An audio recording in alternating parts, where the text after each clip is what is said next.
Thank you so much for having me here. Now, I actually learned product-led growth from an unexpected source. And as you can tell from this title, it's Super Mario Kart. As a kid, I was actually so obsessed with Super Mario Kart, me and my brother, younger brother, Mark, and we would play late into the night. And my parents would be so annoyed because we wouldn't wake up for school the next day. And one of the things that really bothered me about this, that I have a problem with, is I kept losing to my younger brother. Now, how many of you have an older sibling? Show of hands. How many of you are the oldest in your family? How many of you know people who have an older siblings?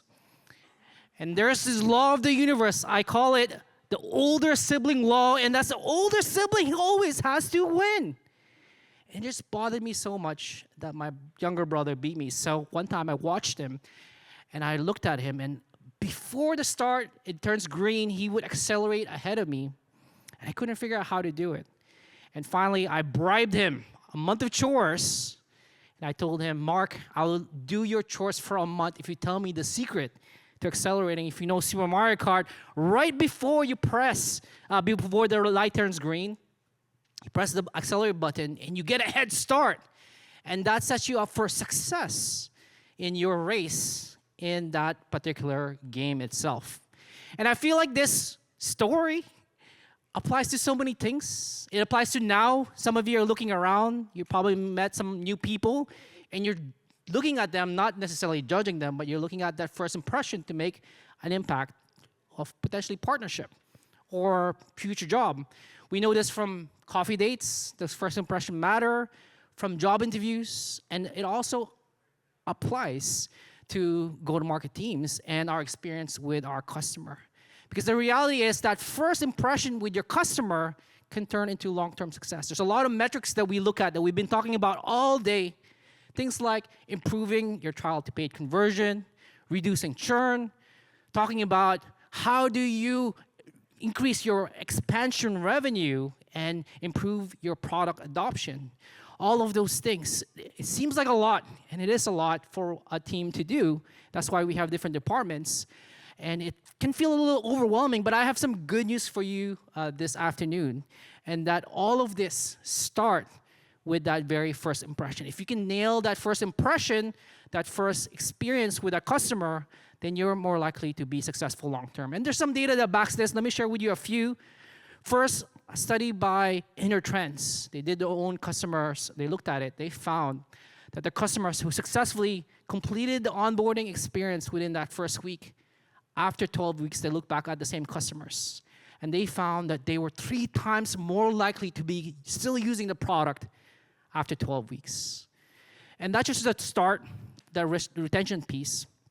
A study by Profitwell actually also found that not just retention, but also a customer's willingness to pay increases if they have a positive onboarding experience. They found that it was 12 to 21% higher that a customer or a buyer would pay for your product if they had a great experience. And that means higher trial to pay conversion. That means shorter sales cycle for some of us. And it starts in that very first impression. And at the end of it, at the very end of it, we look at the customer lifetime value. And this is something that Salesforce found, is that customers who complete the onboarding have 34% higher customer lifetime value. We know this instinctively. And all of this, what does it add up to? It adds up to this point that your customer's first impression shapes their long-term success. It really starts off with there. If we can nail that first impression, that first experience, then they're more likely to not just stick around, more likely to pay, more likely to upgrade, more likely to have a higher customer lifetime value if we get it there. And I've dedicated my last 10 years of my career on this, believing that this is the truth, that I've been helping B2B companies increase turn more of their users into happy paying customers. And this is what I do. And I've not just written one book, but I'm about to write 2 books that's coming out in a month. The first is product-led onboarding, and the next is Eureka. I've gotten a chance to work with some amazing companies with that. And I've gotten a chance to review hundreds of onboarding experiences. And let me share you a common mistake that B2B teams make when it comes to onboarding. The common mistake is, okay, I get it. I get it, Ramli. Let's improve our onboarding. Let's hand it off to the product team and actually get them to do the thing that they do. We just do product, whatever that means. And they look at really great products, things like Miro and Canva. They look at consumer products like Duolingo and Grammarly, and they're like, okay, how do we translate that experience, the product experience, to our B2B product? So what do? The product teams, they come, they try to reduce product friction. They try to improve that experience by creating better UX design. They improve the product documentation. They add more feature tutorials. They try to make everything simpler and smoother technical setup. All of those things, it makes sense, right? This is what is the right thing to do with B2B onboarding, because that's what worked with Miro and Canva and all of these things. But the problem with those things are they have a very easy low time to value compared to a lot of B2B products.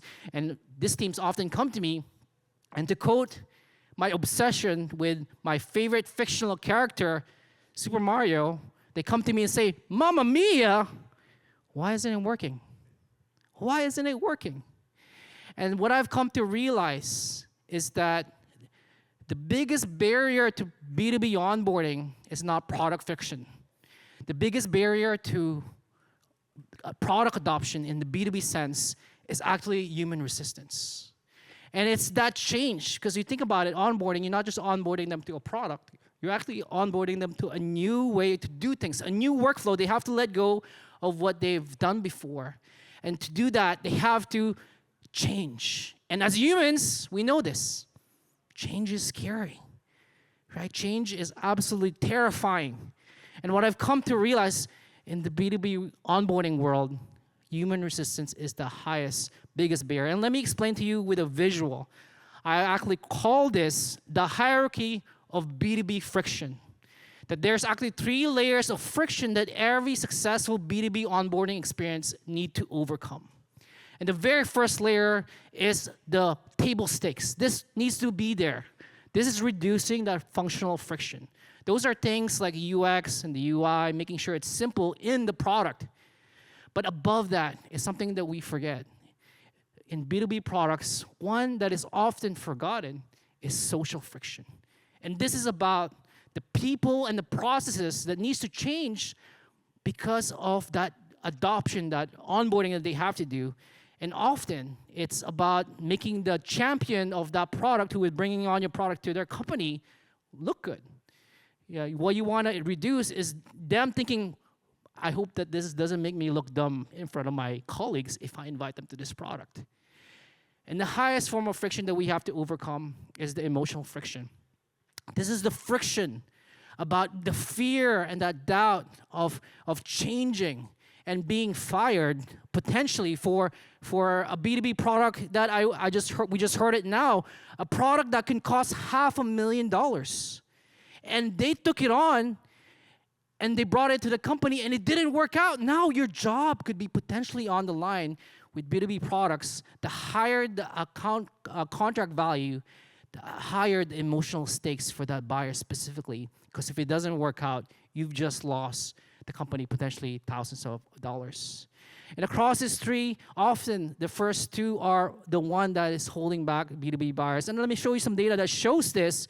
The first is that 84% of B2B buyers choose a vendor that they've worked with before. And first of all, it's like, oh, of course, that makes sense. It's because the product works. But how many of you have heard the saying that you could never go wrong buying IBM? Or you can never go wrong buying Salesforce, right? If you ever use those kind of products, do they work? Sometimes, right? But the reason why you can never go wrong is because it's socially acceptable and emotionally safe, right?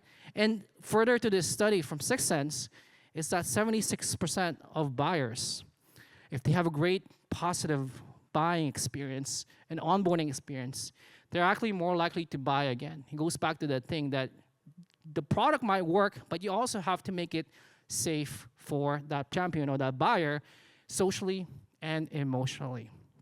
And now we go back to this, that the biggest barrier to B2B onboarding is not product friction.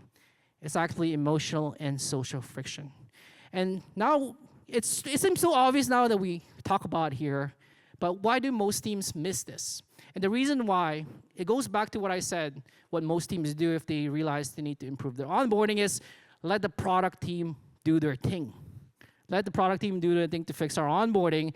But the social emotional friction are often forgotten because who in the teams that we have in our company often see social and emotional barriers constantly, maybe even daily when they talk to customers and prospects. It's the customer-facing teams. It's the customer success and the sales. And that's the reason why my thesis here is that siloed go-to-market teams is the reason why there's gaps in the customer journey. And we see this time and time again, right, that we've heard over here in this conference, is that those gaps produce an experience that is not optimal for the buying and onboarding experience. Because think about it from the customer's point of view. When you have a customer, they talk to the sales team says, oh, this is what our product can do.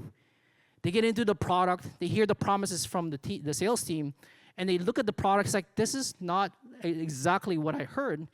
And then a few days later, they get some onboarding emails, and I heard this from the team at Amplitude, where the in-product experience doesn't match the onboarding emails. How many of you have seen that over and over again? It's because the product and the marketing teams don't talk to each other. And then now they go to the knowledge-based articles and realize, wow, this is totally not the use cases that what I'm looking for. And what happens to the customers is they start asking themselves, did I make the right choice? They start hearing doubts and fear and that emotional friction from the very, very beginning. And they start thinking, how do I get out of this deal now? How do I get out of this experience if I could? And what I've come to realize is that this is what a lot of teams look like when they're trying to think about their onboarding. Or this is the parable of the blind man and the elephant. Where you have some blind man, they touch an elephant, a part of an elephant, and they realize that's their truth. So one of the blind men would touch the tusk of the elephant and say, this is definitely a spear that I can stab somebody with, or a knife. Somebody else touch the trunk and says, this is definitely a snake. And somebody else touch the wall and say, no, you guys, you got it wrong. This is definitely a wall. And somebody else touch the trunk and say, hey, come on, guys, this is definitely a tree. And in the teams, what we see is they're arguing, but they're only seeing parts of the picture, and as a result, they are not united together. And that's what we see here, is that when the teams are siloed, they see parts of the picture, and they only see parts of the friction, like what we talked about. And the truth is that go-to-market teams have to be more united to really create that unified experience. It's the only way that we can see fully potential friction and remove them together as a team. And that's how you get the onboarding success there as a team together. Obviously, this is easy to say, oh, go-to-market teams, just unite and everything will be better. It's easier said than done. And it's such a hard problem that many people here have talked about it. The new book I'm writing is about this, but I want to leave with you this afternoon some key takeaways that you can say will help you unite your teams and build that unified customer journey and customer onboarding experience. The two things I want to share with you, something I want to call the friction mapping process, where you're going to take your customer journey, map it out with a cross-functional team, and you are going to map out all those three friction. The second thing I want to share with you as tactical advice is we're going to build an AI co-pilot. It's something that I've been working with some companies that I work with. And that AI co-pilot will help you unify your go-to-market team. I know that sounds like a lot, but I will share with you how to do that and give you some resources. So the first one is something that I call a friction mapping process. And it's set up as a workshop with somebody from the product team, somebody from the sales team, somebody from customer success, and somebody from marketing. You put them in one room or one Zoom room, and you would together map out that journey of a buyer from first touch point all the way to actually experiencing value and becoming a buyer. And what you're going to do with the team together now is map out every single potential functional friction, so friction in the product, some social friction, so challenges that they might have, and then finally, emotional friction. So these are things that they've heard some customers say or some prospects and kind of put it all on paper. And it would unify all of that together. In a bit, I will share you a link that you can download the FigJam or Miro template in Google Sheet that can actually kind of help you build out this friction mapping process.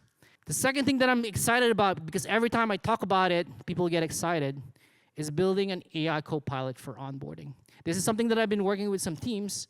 And what I do is start off with a basic prompt in Claude. And the reason why it's Claude, we're going to create some artifacts, some code, some visuals that Claude is very good at. And this starts off with, I'm working at this team. I want you to help me become my product onboarding coach. Here are some things that I'm going to provide with you, some context, some information, some strategy, target customer and product information. And please use this to improve that experience that I have. This is not where the magic lies in.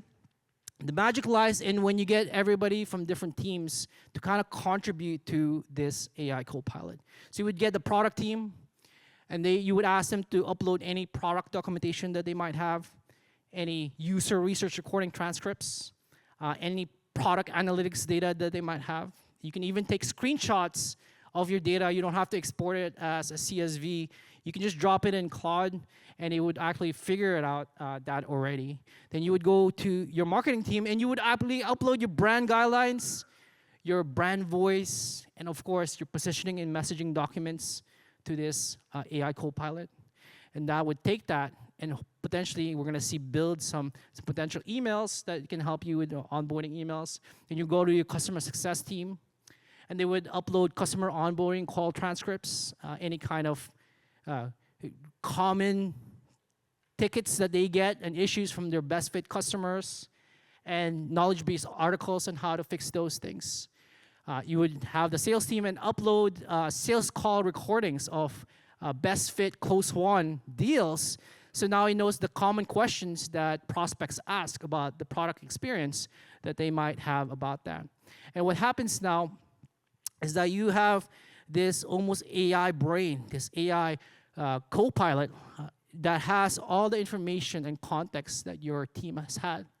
And what's cool is now you can do some cool fun things, like asking this AI co-pilot to help analyze the journey from the different point of view and look at and find functional, emotional, social friction that there might be. And what's really cool is after you've done that, create a visual of the happy path for my customer. And you could do this for one customer segment. If you have multiple customer segments, you can ask it to repeat. Now do this for the banking industry. Do this for the product industry. And with Claude, you can actually create this artifacts that visualizes this.